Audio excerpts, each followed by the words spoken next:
नमस्ते दोस्तों। कल की जो वीडियो थी उसके बाद में हम इसे कंटिन्यू करेंगे।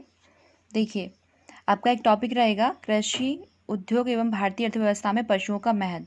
ठीक है, तो आप इस चीज़ को समझ लीजिए तो आपको आगे का सभी चीज़ समझ में आ जाएंगी। ठीक है, इसके कुछ पॉइंट्स हैं, मैं आपको बता दूं। जैसे कृषि में पशुओं का उपयोग, पौष्टिक आहार की प्राप्ति, जीवाश्म खाद की प्राप्ति, राष्ट्रीय आय में वृद्धि। तो ये सब चीज़ हमें जो देखने को मिल रही है, ये सब चीज़ हमें किससे प्राप्त हो रही है? किससे? पशुओं से। इसी लिखा है कृषि उद्योग एवं भारतीय अर्थव्यवस्था में पशुओं का महत्व। आगे कंटिन्यू करेंगे। रोजगार की प्राप्ति, खाली समय का सदुपयोग, यातायात में उपयोग, ईंधन की प्राप्ति और अनुपयोगी कृषि पदार्थों का उपयोग। और लास्ट पॉइंट है विदेशी मुद्रा की प्राप्ति। ये 10 पॉइंट्स मैं आपको क्लियर करूँगी। आई होप आप अच्छे से समझेंगे। हमारे दैनिक जीवन में विभिन्न उपयोगों के कारण पशुओं का विशेष महत्व है, जो निम्नलिखित है। कृषि में पशुओं का उपयोग, खेती का लगभग संपूर्ण कार्य, खेत की तैयारी से लेकर मंडियों तक अनाज पहुंचाना पशुओं के द्वारा ही संपन्न होता है, क्योंकि अधिकतर छोटी जोत वाले किसान गरीबी के कारण ट्रैक्टर आदि की व्यवस्था नहीं कर सकते। आप लोगों को पता होगा, अभी कुछ टाइम पहले देखते हैं हम, तो क्या होता था, जो बैल होते थे, गाड़ी होती थी, उनके द्वारा क्या करते थे, जो अनाज होता था उनको मंडियों तक पहुंचाया जाता था। अब देखेंगे आगे। पौष्टिक आहार की प्राप्ति, पशुओं से दूध प्राप्त होता है, जो कि एक पूर्ण आहार माना जाता है। दूध से विभिन्न चीज़ें बनाई जाती हैं, जैसे मक्खन, पनीर, दही इत्यादि। शाकाहारी लोगों के लिए दूध तथा दूध से बने पदार्थों का विशेष महत्व है। पशुओं से मांस भी प्राप्त होता है। तो पौष्टिक आहार दोनों ही है, शाकाहारी लोगों के लिए भी प्राप्त हो रहा है और मांसाहारी लोगों के लिए भी प्राप्त हो रहा है। किससे हो रहा है? पशुओं से हो रहा है। ठीक है, तो आप एक रूपरेखा बना लेंगे, पशुओं से हमें इतने सारे लाभ हो रहे हैं। ठीक है, उसके ऊपर फिर हमें उसको थोड़ा डिटेल में उसका वर्णन करना है, कुछ भी नहीं है, सिंपल है। अब देखिए, यहाँ पे हो गया, तो क्या हो रहा है, हमें पशुओं से गाय मिल रहा है, तो जो शाकाहारी है उनके लिए दूध से पौष्टिक आहार प्राप्त हो रहा है, और जो शाकाहारी है उनको मांस से पौष्टिक आहार प्राप्त हो रहा है। सिंपल सी बात है, दोनों की आपको डेफिनेशन करके डिटेल में लिख देना है, सिंपल सी लैंग्वेज में। अगर आप जितना सिंपल से लिखेंगे उतना ही आपको बेटर मार्क्स मिलते हैं। ठीक है, और इन चीज़ों को अगर आप समझेंगे तो आपको इसमें रटने की कोई ज़रूरत नहीं है, याद करने की कोई ज़रूरत नहीं है। इस चीज़ को आप अपने अकॉर्डिंग और बेस्ट बनाकर बेहतर तरीके से लिख सकते हैं। लिखा हुआ है जीवाश्म खाद की प्राप्ति, पशुओं के गोबर एवं मूत्र में पोषक तत्व पाए जाते हैं, अतः खाद के रूप में खेत में डालने से भूमि की उर्वरक शक्ति बढ़ जाती है।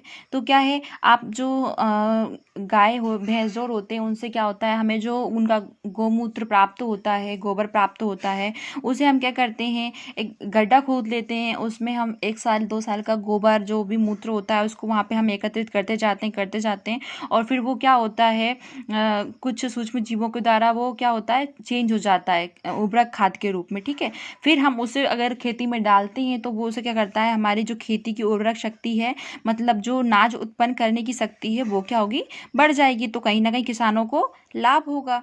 तो इसलिए जीवाश्म खाद की प्राप्ति। और ये रासायनिक खाद के अकॉर्डिंग जीवाश्म खाद हमारे लिए हेल्पफुल होता है, हमारे लिए कोई हानिकारक नहीं होता है। बाकी जो रासायनिक खाद हम खेतों में यूज़ करते हैं वो हमारे लिए कहीं ना कहीं हानिकारक होता है। इसलिए सभी को जीवाश्म खाद का उपयोग करना चाहिए, रासायनिक खादों का उपयोग किसी को भी नहीं करना चाहिए, क्योंकि वो हमारी हेल्थ के लिए बिल्कुल भी सही नहीं होता है। हाँ, होता है, हमारी पैदावार अच्छी हो जाती है, लेकिन वो हमारे लिए बहुत हानिकारक होता है। उससे नई नई जो रोग हैं, बीमारियां हैं, उनका क्या होता है, उत्पन्न होता है। इसलिए हमें जीवाश्म खाद का ही उपयोग करना चाहिए।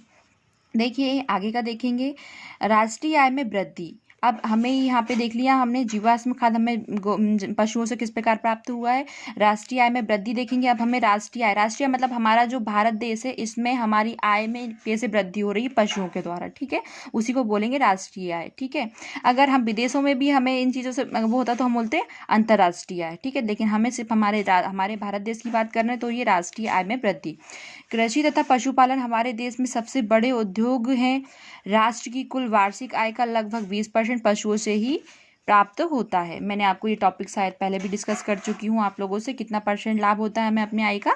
20%। अब वो 20% का प्राप्त हमें कैसे होगा? जैसे हम चमड़ा का उत्पादन करते हैं, ऊन का उत्पादन करते हैं, ठीक है, दूध का उत्पादन करते हैं होता है। लेकिन क्या होता है, दूध का तो नहीं, लेकिन हम और चीज़ों का क्या करते हैं, निर्यात करते हैं, हमारे देश से बाहर चमड़े को पहुँचाते हैं, ठीक है।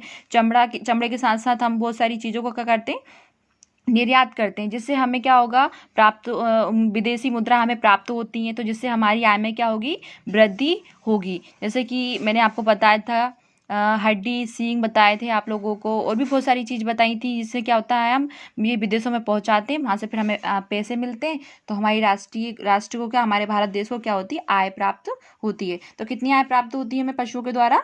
20%। देखेंगे आगे का 5वां टॉपिक है आपका रोजगार की प्राप्ति। अब इसमें अगर आप सोचते हैं, एक पॉइंट आपने बनाया रोजगार की प्राप्ति, इसमें सोचने का कुछ तरीका तो ज़्यादा है नहीं, सिंपल सा लिखना है। पशुधन से संबंधित दुग्ध उद्योग, घृत उद्योग, चर्म उद्योग, खाद्य उद्योग, ऊन उद्योग आदि में अनेक लोगों को रोजगार मिलता है। ऑब्वियसली बात है, आपके घर पे बहुत सारे गाय हैं, भैंस हैं, तो आप दूध निकालेंगे, दूध निकाल के आएंगे, वहाँ पे डेयरी पर दे के आएंगे, तो क्या होगा, रोजगार आपको मिल रहा है कि नहीं मिल रहा। वहाँ से फिर आप कहीं बाहर दूध देने जाएंगे, डेयरी खोलेंगे, तो आपको रोजगार की प्राप्ति हो रही है। इसके बाद में घृत उद्योग, घृत में अपने जैसे बहुत सारे लोग दूध से घी निकालते हैं, घर निकालते हैं, इसके बाद में फिर उसको मतलब मार्केट में बेच कर आते हैं। चर्म उद्योग, चर्म को घर पर निकालते हैं, फिर उसे मार्केट में बेच कर आते हैं। ऐसे ही खाद बनाते हैं, खाद को फिर लोग वो करते हैं, तो इस प्रकार खाद बनाने की प्रक्रिया, तो ये रोजगार प्राप्त हो रहा है आपको कहीं ना कहीं। ऊन निकालना, फिर घर पे ऊन बनाना, ऊन उद्योग का बना, तो घर पे क्या होता है, आपको एक रोजगार प्राप्त होता है इससे। सिंपल सी चीज़ है। अब आप देखेंगे खाली समय का उपयोग। खाली समय मतलब आप फ्री हो तो किस प्रकार से इनके द्वारा आप अपना वो कर सकते हो। तो हमारे यहाँ तो मतलब मल्टीपल काम होते हैं हमारे यहाँ। लोग कृषि भी करते हैं, कृषि के साथ साथ क्या करते हैं, पशु को रख कर भी अपना क्या करते हैं, खाली समय का सदुपयोग करते हैं। देखिए, कृषि तथा अन्य सेवाओं से जब कुछ समय बचता है तो उसका उपयोग पशुपालन में करके अतिरिक्त आमदनी बढ़ाई जा सकती है तथा समय का सदुपयोग किया जा सकता है। जैसे कि खेती भी है, खेती के टाइम में खेती कर ली, अब गर्मियों में आप फ्री हो तो उसके साइड में आपने गाय वगैरह भी रख ली, तो उससे दूध उत्पादन हो रहा है आपका। तो कहीं ना कहीं हमारे साथ जो खाली समय बचता है उसका भी उपयोग होता है। इस प्रकार आप लोग देख सकते हैं। तो समय का सदुपयोग भी हमें होता है, जो कि पशुओं से हमें एक लाभ मिलता है इस समय में। यातायात में उपयोग। अब यातायात में उपयोग देखेंगे, बैल, घोड़ा, भैंसा, ऊंट, खच्चर व गधे यातायात के लिए विभिन्न वाहनों में उपयोग किए जाते हैं। अभी भी पहाड़ी इलाकों में इनके द्वारा ही क्या होता है, यातायात किया जाता है। जैसे बर्फीले क्षेत्र होंगे तो वहाँ पे आपके कोई वाहन काम नहीं आते हैं, कोई कार नहीं चलेगी, आपकी गाड़ी नहीं चलेगी, कुछ भी नहीं चलेगा, सिर्फ इन्हीं जानवरों के द्वारा वहाँ पे यातायात आज भी होता है और हमेशा होता रहेगा यातायात में उपयोग। इसलिए हमारे लिए पशु बहुत ज़्यादा इम्पोर्टेंट है, ठीक है। इसके होते उपयोग किए जाते हैं। सवारी तथा माल ढोने के लिए इनका उपयोग किया जाता है। जैसे कि ट्रांसफ़र किया जाता है, वहाँ पे जो बर्फीले क्षेत्र होते हैं वहाँ पे हमारे सैनिक वगैरह रहते हैं, तो उनके लिए क्या होता है, खाना होना, उनके लिए वस्त्र, जो भी चीज़ें होती है वो क्या करते हैं, एक जगह से दूसरी जगह पहुँचाना होता है, तो उसे ही हम क्या कहेंगे, सवारी व माल ढोने के प्रयोग में ये आता है। बहुत ये तो बहुत मस्ट है, ठीक है, ये ज़रूरी है। अब इसके बाद में हम बात करेंगे ईंधन की प्राप्ति।